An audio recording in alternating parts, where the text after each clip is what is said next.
ओम गणेशाय नमः। आज बुधवार व्रत कथा सुनेंगे।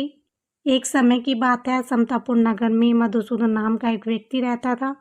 उसका विवाह पास के ही एक नगर बलरामपुर की रहने वाली संगीता से संपन्न हुआ था। देखने में वह सुशील सुंदर थी। एक दिन मधुसूदन अपनी पत्नी को लाने के लिए ससुराल पहुंचा। उसी दिन अपनी पत्नी को विदा करने की जिद पर अड़ा रहा, लेकिन उस दिन बुधवार था। पत्नी के घर वालों के समझाने के बाद भी वो नहीं समझा कि बुधवार के दिन यात्रा करना अशुभ होता है, और वह नहीं माना।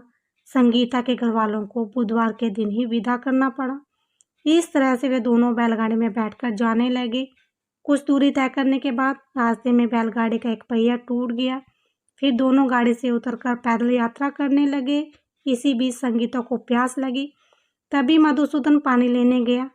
जब वो पानी लेकर लौटा तो हैरान हो गया। उसने देखा कि उसकी पत्नी के साथ कोई उसका हमशक्ल बैठा हुआ है।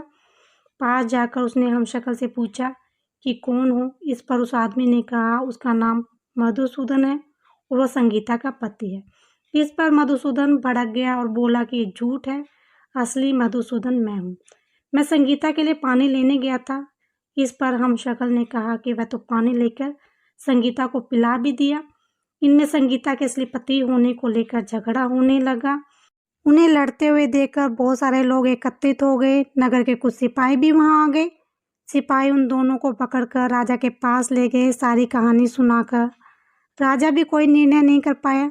संगीता भी इन दोनों में से अपने वास्तविक पति को नहीं पहचान पा रही थी। राजा ने दोनों को कारावास में डालने के लिए कहा। राजा के फैसले पर असली मधुसूदन भयभीत हो उठा। तभी आकाशवाणी हुई, मधुसूदन, तूने संगीता के माता पिता की बात नहीं मानी और बुधवार के दिन अपने ससुराल से प्रस्थान किया।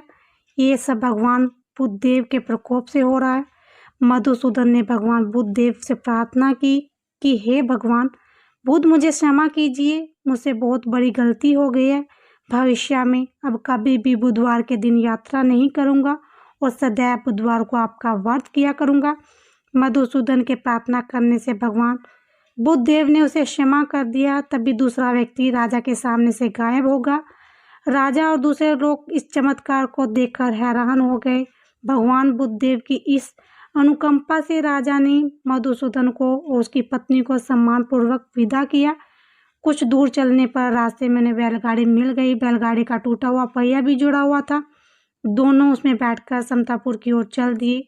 मधुसूदन और उसकी पत्नी संगीता दोनों बुधवार का व्रत करते हुए आनंदपूर्ण जीवन व्यतीत करने लगे। इस तरह भगवान बुद्धदेव की कृपा से उनके यहाँ खुशियाँ बरसने लगी। इस तरह से जो भी स्त्री पुरुष विधिवत बुधवार का व्रत करके व्रत कथा सुनते हैं, भगवान बुद्धदेव उनकी सभी कष्ट दूर करते हैं और मनोकामनाएं पूर्ण करते हैं। बोल गणपति महाराज की जय।